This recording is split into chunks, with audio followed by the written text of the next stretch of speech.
Hi guys, it's Dean Evans from Leading Minds Australia with another edition of Insights from the Driver's Seat. I just had the great pleasure of spending 10 days up on the Gold Coast in Queensland with my family, doing all the things that you do up there, enjoying the warmth, soaking up the atmosphere and spending a lot of time at 3 of the theme parks up there.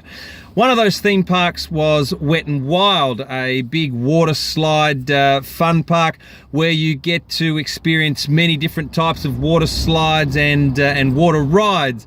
And there was one called the Kamikaze, and it was a 2-person slide, and one person goes over backwards, and there's a point where the 2-person sliding tube that you're on just balances over the precipice and then suddenly drops away to a really sharp decline.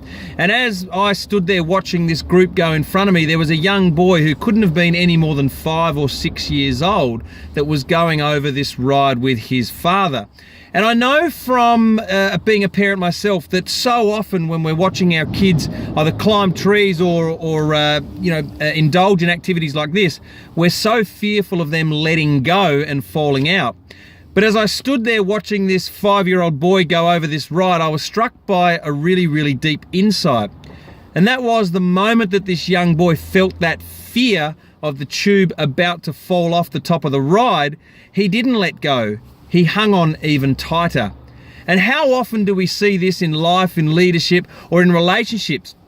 When the very thing we're trying to escape, the one thing that we're afraid of, actually starts to take hold, and we hold on to this thing so much tighter. Whether it's a belief, whether it's a memory, whether it's an experience, whether it's emotion, in so many ways, the thing we're trying to escape, when the fear hits us, we hold on to it even more tightly and we can't let go.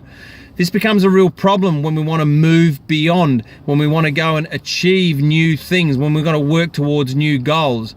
If we're so trapped, if we're hanging on so tightly to old fears, to old history, then it becomes so difficult to learn to let go and enjoy the ride. The remarkable thing of that ride was the moment that 5-year-old boy realized how much fun he was having, you could see the joy go over his face, you could see his body relax, and he actually got to experience all of the positive feelings, all of the positive emotions that came with doing something that he didn't know he could do before he began. So the lesson, embrace your fear. Understand there's a lesson that it's trying to teach you, and learn to let go so that you can move towards the things you want with more peace and more joy. Here's to your success.